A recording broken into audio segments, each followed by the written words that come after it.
নাম হচ্ছে আল মুতাকাল্লিমাতু বিল কোরআন, মানে যে নারী সবসময় শুধু কোরআন দিয়ে কথা বলে। আব্দুল্লাহ ইবনে মুবারক অনেক বড় মুহাদ্দিস, হজ করে ফিরতেছেন, হঠাৎ দেখেন এক বৃদ্ধা মহিলা, বয়স্ক মহিলা চাদর গায়ে দিয়ে শুয়ে আছে। তো এটা অনেক বড় একটা কনভারসেশন, আমি কনভারসেশনটা আপনাদেরকে শোনাই। উনি কাছে গেলে যে সালাম দিলেন, আসসালামু আলাইকুম রাহমাতুল্লাহ। সালামের উত্তরে বৃদ্ধা মহিলা স্বাভাবিকভাবে উত্তর না দিয়ে একটা কোরআনের আয়াত তেলাওয়াত করলেন। তিনি তেলাওয়াত করলেন সালামুন কাওলাম মির রাব্বির রহিম, মানে দয়াময় প্রতিপালক আল্লাহর পক্ষ থেকে তোমার প্রতিও সালাম। এটা একটা কোরআনের আয়াত, কিন্তু এটা দিয়ে উত্তর হয়ে যায় সালামের। কি বলেন? আচ্ছা গেল। এবার আব্দুল্লাহ ইবনে মুবারক জিজ্ঞেস করলেন মাযা তাসনাঈনা ফি হাযাল মাকান, এখানে কি করেন আপনি, কি করতেছেন একা একা? এই প্রশ্নের উত্তরেও ভদ্রমহিলা একটা কোরআনের আয়াত তেলাওয়াত করে দিলেন। উনি তেলাওয়াত করলেন ওয়ামাই ইউদ্লিল ফালা হাদিয়া লাহ, মানে আল্লাহ যার পথ ভুলায় দেয় তার পথ দেখানোর কেউ নেই। মানে বুঝাইতে চাইলেন আমি পথ হারাই ফেলছি। কি বুঝাইতে চাইলেন? পথ হারাই ফেলছে, মানে উনি এমন ভাবে কোরআনের আয়াত চুজ করে যাতে উত্তর হয়ে যায়। তো এবার উনি জিজ্ঞেস করলেন আইনা তুরিদিন, তো পথ হারাই ফেলছেন তো বুঝলাম, আয়াত থেকে এটা বোঝা যায়, তো আপনি কোথায় যাচ্ছেন, ডেস্টিনেশন কোথায়? উনি আবার একটা আয়াত তেলাওয়াত করলেন সুবহানাল্লাযী আসরা বিআবদিহি লাইলাম মিনাল মাসজিদিল হারামি ইলাল মাসজিদিল আকসা। রাসূল সাল্লাল্লাহু আলাইহি ওয়াসাল্লাম মেরাজের আগে যে ইসরা হয়েছিল, মসজিদুল হারাম থেকে মসজিদুল আকসা রাসূল সাল্লাল্লাহু আলাইহি ওয়াসাল্লাম কাল্লা নিয়েছিলেন, এটা তেলাওয়াত করলেন। তো বুঝাতে চাইলেন আমিও আপনার মতো হজে আসছিলাম মসজিদুল হারামে, আর যাচ্ছি মসজিদুল আকসা, মানে ফিলিস্তিন আমার বাড়ি। মসজিদুল আকসা কোন দেশে? ফিলিস্তিনে। আয়াত এমন ভাবে উনি পিক করেন যাতে করে উত্তর হয়ে যায়। উনি বুঝাতে চাইলেন আমিও হজ করতে এসেছিলাম, যাচ্ছি কোথায়? ফিলিস্তিন, মসজিদুল আকসা যে দেশে আছে। তো উনিও বুঝে গেলেন যে তাহলে আপনি মসজিদুল আকসায় যাচ্ছেন। এবার জিজ্ঞেস করলেন আনতুম মুনযু কাম ফি হাযাল মাকান, তো এখানে একা একা পড়ে আছেন কয়দিন? আবার কোরআনের আয়াত সালাসা লায়ালিন সাবিয়া, টানা 3 দিন 3 রাত এখানে আছে, এটা কোরআনের আয়াত। আবার জিজ্ঞেস করলেন উনি মা আরা মাআকি তুআমান তাকুলিন, তো একা যে পড়ে আছেন আবার 3 দিন, তো আপনি খাচ্ছেন কি, বেঁচে আছেন কিভাবে? ভদ্রমহিলা আবার একটা আয়াত তেলাওয়াত করলেন। তিনি পড়লেন হুয়া ইউতঈমুনি ওয়া ইউসকিন, ইব্রাহিম আলাইহিস সালামের কথা, যে ওই আল্লাহ তাআলাই আমারে খাওয়ায়, আল্লাহই আমাকে পান করে, আল্লাহ তাআলা ব্যবস্থা করেছেন আবার। এইবার উনি অবাক হচ্ছেন, আমি এত বড় মুহাদ্দিস আব্দুল্লাহ ইবনে মুবারক ইমাম বুখারীর উস্তাদ, আমি স্বাভাবিকভাবে কথা বলি আর যাই প্রশ্ন করি একটা আয়াত তেলাওয়াত করে দেয় আর ওটাতে উত্তর হয়ে যায়। কি মহিলার সন্ধান পেলাম? তো উনি বলতেছে ফাবি আইয়ি শাইইন তাতাওয়াদ্দাইন, 3 দিন যে এখানে আছেন মরুভূমির বালুর মধ্যে, ওযু করেন কিভাবে? উনি আবার একটা আয়াত তেলাওয়াত করলেন ফাইন লাম তাজিদু মাআন ফাতায়াম্মামু সাঈদান তাইয়্যিবা, মানে আল্লাহ আয়াতে বলেছেন যদি তোমরা পানি না পাও পবিত্র মাটি দিয়ে তায়াম্মুম করে নিও। তো বুঝাতে চাইলেন পানি নাই তো দিয়ে দিছে, বালু তো চাই, তায়াম্মুম করে নাও। আল্লাহু আকবার। এবার উনি বললেন ইন্না মাইয়া তুআমান আলা তাকুলিন, আমার ব্যাগে তো কিছু খাবার আছে, আপনি কিছু খাবেন? আবার কোরআনের আয়াত সুম্মা আতিম্মুস সিয়ামা ইলাল লাইল, আল্লাহ এক আয়াতে বলেছেন তোমরা রোজা ফজর থেকে শুরু করে সন্ধ্যা পর্যন্ত পূর্ণ করো। তো বুঝালেন আমি রোজা রাখছি। কি বুঝালেন? রোজা রেখেছি। এবার উনি একটু মাসালা খাটাইতে চাইলেন, ভাবলেন যে বুড়ি তুমি আমার সাথে শুধু কোরআন দিয়ে উত্তর দিচ্ছ, দাঁড়াও তোমাকে আমি আটকাইতেছি। উনি মাসালা খাটাইলেন যে ফাকুলতু লাহা লাইসা হাযা শাহরু রমাদান, তো রোজা রাখছেন মানে এটা তো রমজান মাস না, হজ করে ফিরতেছি আমরা জিলহজ মাসের শেষের দিক, কিসের রোজা? ওই মহিলা আবার একটা আয়াত তেলাওয়াত করলেন যে ওমান তাতাওয়া খায়রান ফাইনাল্লাহা শাকিরুন আলিম, আমি রমজানের ফরজ রোজা তো রাখিনি, এখন আমি নফল রোজা রেখেছি। আয়াতের অর্থ হচ্ছে তোমরা নফল যা করো এগুলো প্রতিদান আল্লাহ তোমাদের বুঝিয়ে দেবে। রমজান না ঠিক আছে জিলহজ, কিন্তু আমি কি রোজা রেখেছি? নফল রোজা। এবার উনি ধরছেন মাসালা, এবার বলতেছে উবি হালান আল ইফতার ফিস সাফার, সফরে তো রোজা ভাঙা যায়, রোজা তো ভাঙা যায় খানিকটু। এবার উনি কোরআন থেকে আবার তেলাওয়াত করলেন ওয়া আনতা সুমু খায়রুল লাকুম ইন কুনতুম তা'লামুন, আল্লাহ যে আয়াতে বলেছেন যে সফরের রোজা ভাঙা জায়েজ আছে, ওই আয়াতের শেষে আবার আল্লাহ বলেছেন যদি রাখো সওয়াব বেশি পাও। কেউ অসুস্থ হলে রোজা ভাঙবে, সফরের রোজা ভাঙবে, এই আয়াতের শেষে হচ্ছে ওয়া আনতা সুমু খায়রুল লাকুম ইন কুনতুম তা'লামুন, তবে রোজা যদি রাখো এটা ভালো যদি তোমরা বুঝতে। এবার উনি আর যাবে কোথায়? দিশেহারা হয়ে এবার জিজ্ঞেসই করে ফেলছে লিমাদা লা তুকাল্লিমিনি মিসলামা উকাল্লিমুকি, আচ্ছা মা এবার বলেন আমি আপনার সাথে যেভাবে কথা বলি আপনি এভাবে কথা বলেন না কেন? কিছু জিজ্ঞেস করলে কোরআনের আয়াত বলেন কেন? আমি কথা বলতেছি আপনি আমার সাথে এভাবে কথা বলেন, কিছু জিজ্ঞেস করলে কোরআনের আয়াত কেন? এটার উত্তর উনি আরেকটা কোরআনের আয়াত উনি পড়লেন মা ইয়ালফিযু মিন কাওলিন ইল্লা লাদাইহি রাকিবুন আতীদ, আল্লাহ বলেছেন তোমরা মুখ দিয়ে যাই বের করো এটা লিখে রাখার জন্য 2 কাঁধে রাকিব আতীদ আছে, তুলে রাখে। তার মানে আমি যে তোমার সাথে কথা বলতেছি প্রত্যেকটাই তো রেকর্ডেড হয়, রেজিস্টার্ড হয়, সো এমন কিছু বলি যেটাতে সওয়াব হয়, যেটাতে ভুল না হয়। আল্লাহু আকবার। সুবহানাল্লাহ। কি নারী ছিল, কেমন নারী তিনি ছিলেন, এই পুরো ঘটনাটা শুনবেন? হ্যাঁ, শেষ করবো ঘটনাটা।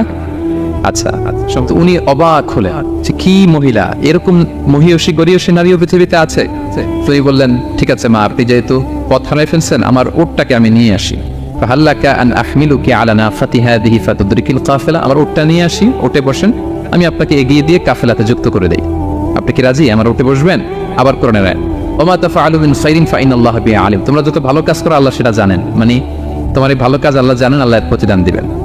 কলা ফানাফতু নাকাতি, আমি উট বসালাম এবং বললাম ওঠেন। উনি যখন উঠতেছে আমি এভাবে তাকায় আছি, আমি যে তাকায় আছি, উনি একটা আয়াত তেলাওয়াত করলেন যে কুল্লিল মুমিনিনা ইয়াগুদ্দু মিন আবসারিহিম, এর অর্থ হচ্ছে নবী হে মুমিনদেরকে বলুন তারা যেন পরনারী দিকে তাকায় না থাকে, চোখ যেন নিচে রাখে, তারা যেন চক্ষু অবনমিত করে।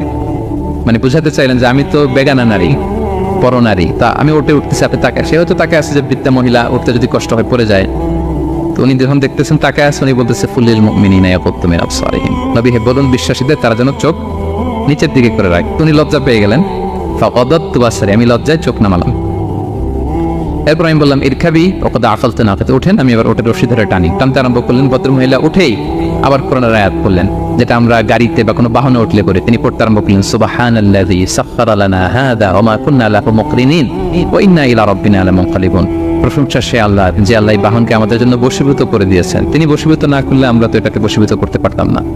আপনারা যখন গাড়ি স্টার্ট দিবেন এই দোয়াটা পড়েন তো আপনারা, গাড়ি স্টার্ট দিলে, বিমানে উঠলে, ঘোড়ায় উঠলে, যে কোনো বাহনে উঠলে এটা করতে হয়, কোরআনের আয়াত। তো এই বললেন, আমি এবার উঠলাম, ওটের জিমাম ধরে টানতে লাগলাম না, আর একটু হই হই শব্দে ওট চালাতে লাগলাম যাতে করে তাড়াতাড়ি যাওয়া যায়। উনি কোরআনের আয়াত বললেন ওয়াকসিদ ফি মাশিক ওয়াগদুদ মিন সাওতিক, কোরআনের আয়াত, মানে তোমার চলার ক্ষেত্রে তুমি মধ্যম পন্থা অবলম্বন করো আর গলার সাউন্ডটা একটু ছোট করো। এটা কিন্তু লোকমান হাকিম তার ছেলেকে বলেছিলেন যে বাবা তুমি যখন হাঁটবে মধ্যম পন্থায় হাঁটবে, আর শাউট করবে না, নয়েজ করবে, কণ্ঠটাকে নিচু করবে। এই আয়াতটা উনি পড়ে দিলেন। উনি বুঝাতে চাইলেন আপনি হাজি মানুষ, ফাস্ট করে আসছেন, এইভাবে যাচ্ছেন কেন, আপনি স্লোলি যান। ফাজাআলতু আমশি রুয়াইদান ওয়া আতারান্নামু বিশ-শা'র, এরপর আমি আস্তে আস্তে যেতে লাগলাম আর কবিতা আবৃত্তি করতে লাগলাম। আরবদের অভ্যাস ছিল তারা শত শত লাইন কবিতা মুখস্থ পারত, দিনকে দিন মরুভূমিতে চড়তো আর কবিতা পড়তে।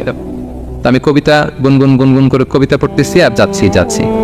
এই মহিলা পিছন থেকে আয়াত তেলাওয়াত করলেন আবার, ফাকরাউ মা তায়াসসারা মিনাল কুরআন, মানে কোরআনের যেখান দিয়ে সহজ লাগে ওইখান দিয়ে পড়েন। মানে বুঝাতে চাইলেন কবিতা বললে কি লাভ, আপনি কোরআন পড়েন। উনি আবার লজ্জা পেয়ে কোরআন পড়তে আরম্ভ করলেন। এবার যেতে যে কাফেলা থেকে উনি মিসিং, যে ক্যারাভেন থেকে মিসিং, ওই ক্যারাভেনের সাথে যুক্ত হলেন। এবার জিজ্ঞেস করলেন যে হাদিহিল কাফেলা মান লাকি ফিহা, এই তো আপনার কাফেলা, এখানে কে আছে আপনার, কেউ আছে? আবার কোরআনের আয়াত, আল মাল ওয়াল বানুনা জিনাতুল হায়াতিদ দুনিয়া, অর্থাৎ সম্পদ, সন্তান, এগুলো আল্লাহর দেয়া নেয়ামত। এটা দিয়ে বুঝাতে চাইলেন হ্যাঁ আমার কিছু সন্তানাদি আছে। উনি বুঝতে পারলেন ফাআলিমতু আন্না লাহা আওলাদান ফিহা, আমি বুঝলাম যে ওনার সন্তান এখানে আছে। এবার একটা চান্স পেয়ে গেছে আব্দুল্লাহ ইবনে মুবারক। কি পেয়ে গেছে? উনি মনে মনে ভাবলেন ওনার ছেলেদের নাম কি, এটা জিজ্ঞেস করি, তাই উত্তর দিতে পারবে না। সুন্দর না প্রশ্নটা? এবার উনি বলতেছে ফাকুলতু লাহা মা আসমাউ আওলাদিক, মা এবার একটু বলেন তো আপনার ছেলেগুলোর নাম কি জিজ্ঞেস করলেন। এটা তো আর নান্টু বল্টু সল্টু তো কোরআনে পাওয়া যায় না। আমরা নাম রাখি কি সল্টু বল্টু কোরআনে আছে নাই। তো উনি এবার চান্স নিলেন, এবার জিজ্ঞেস করে আপনার ছেলের নাম কি। এবার আর উত্তর থাকবে না, অনেকক্ষণ আমার সাথে করছে না। তো জিজ্ঞেস করতেছে লাহা ওয়ামা আসমাউ আওলাদিক, আপনার ছেলেদের নাম কি একটু বলেন তো। এই প্রশ্নের উত্তরে উনি 3টা আয়াত তেলাওয়াত করতেন। এতক্ষণ তো একটা, এখন কয়টা? এখন 3 নম্বর গিয়ারে চালাইতে। উনি প্রথম আয়াত তেলাওয়াত করলেন ওয়াত্তাখাযাল্লাহু ইব্রাহিমা খলিলা, এরপর বললেন ওয়া কাল্লামাল্লাহু মূসা তাকলিমা, সবশেষে বললেন ইয়া ইয়াহইয়া খুযিল কিতাবা বিকুওয়া। আল্লাহু আকবার। আমি ইব্রাহিমকে খলিল হিসেবে নিয়েছি, মূসাকে কালিমুল্লাহ বানিয়েছি, এবং ইয়াহইয়াকে বলেছি হে ইয়াহইয়া তুমি তাওরাত কিতাবকে শক্ত করে ধরো। তার মানে বুঝাতে চাইলেন আমার বড় ছেলের নাম ইব্রাহিম, পরের ছেলের নাম মূসা, ছোট ছেলের নাম ইয়াহইয়া। সুবহানাল্লাহ পড়বেন না? কি নারী ছিলেন! কোরআনের বাইরে যেন যাওয়া না লাগে, কোরআন থেকে ছেলেদের নাম চুজ করে রাখছেন। ছেলেদেরকে ডাকলে এই নামেই ডাকেন। এরপর ছেলেদেরকে ডাকলেন কোরআনের আয়াত পড়ে, ফাবাআসু আহাদাকুম বিওয়ারিকিকুম হাযিহি ইলাল মাদিনাতি ফালইয়ানজুর আইয়ুহা আসকা তুআমান ফালইয়াতিকুম বিরিজকিন মিন। এটা সূরা কাহফের একটা আয়াত। গুহাবাসী 7 জন যুবক যখন ঘুমিয়ে পড়েছিল, 309 বছর পরে যখন জেগেছিল, একজনকে টাকা দিয়ে বলেছিল যাও তুমি কিছু খাবার নিয়ে আসো। এই আয়াত বুঝায় তিনি ছেলেদের বুঝাইলেন যে মেহমান আসছে, কিছু নিয়ে আসো খাবার, আপনারা খাওয়াইতে হবে। উনি অনেক হেল্প করছে আমাকে। তো ছেলেরা খাবার নিয়ে আসলো। খাবার দেওয়ার পরে মহিলা আবার কোরআনের আয়াত, কুলু ওয়াশরাবু হানিআম বিমা আসলাফতুম ফিল আইয়ামিল খালিয়া। এটা আসলে আল্লাহ তাআলা জান্নাতীদেরকে বলবেন। আমরা যখন জান্নাতে ঢুকবো আল্লাহ বলবে কুলু ওয়াশরাবু হানিআম বিমা আসলাফতুম ফিল আইয়ামিল খালিয়া। এই দুনিয়াতে এত জুলুম নির্যাতনের শিকার হয়েছে, এত নেক কাজ করেছে, প্রতিদান হিসেবে আজকে জান্নাতের এই নাজ নেয়ামত ভোগ করো।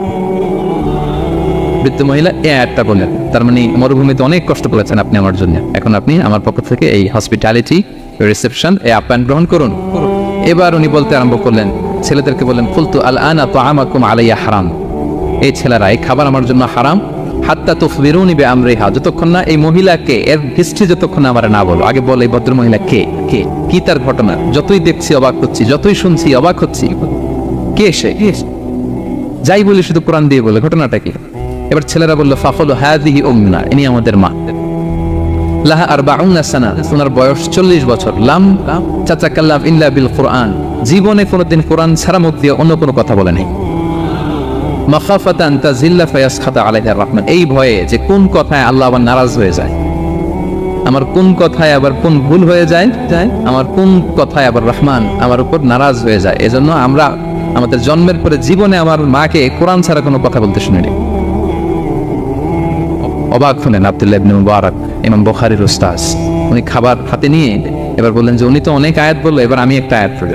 খাবারটা নিয়ে উনি পড়তে আরম্ভ করলেন। ফাকুলতু, উনি বললেন, আমি বললাম, যালিকা ফাদলুল্লাহি ইউতিহি মাইয়াশা, এটা আল্লাহর বিশেষ অনুগ্রহ, ফজল। এটা আল্লাহ সবাইকে দেয়, যাকে চায় তাকে দেয়। সুবহানাল্লাহ পড়ে। এটা আল্লাহর বিশেষ অনুগ্রহ, তিনি সবাইকে দান করেন না, যাকে চান তাকে দেন। তোমাদের মা অনেক মহিয়সী গরিয়সী একজন মাতা তোমরা পেয়েছো। আল্লাহ তাআলা বলছেন, ইন্না নাহনু নাযালনা যিকরা ওয়া ইন্না লাহু লাহাফিযুন, নিশ্চয় আমি এই জিকিরকে মানে কোরআনকে নাজিল করেছি, আমি এই কোরআনকে সংরক্ষণ করব। তাহলে কোরআনের একটা নাম পেলাম আল কিতাব, একটা নাম পেলাম আল ফুরকান, একটা নাম পেলাম কি জিকির। এরকম অনেকগুলো নাম কোরআনের আছে। শুনেছি শুধু আমি সূরাতুল হাশরের 21 নম্বর আয়াত তেলাওয়াত করেছি।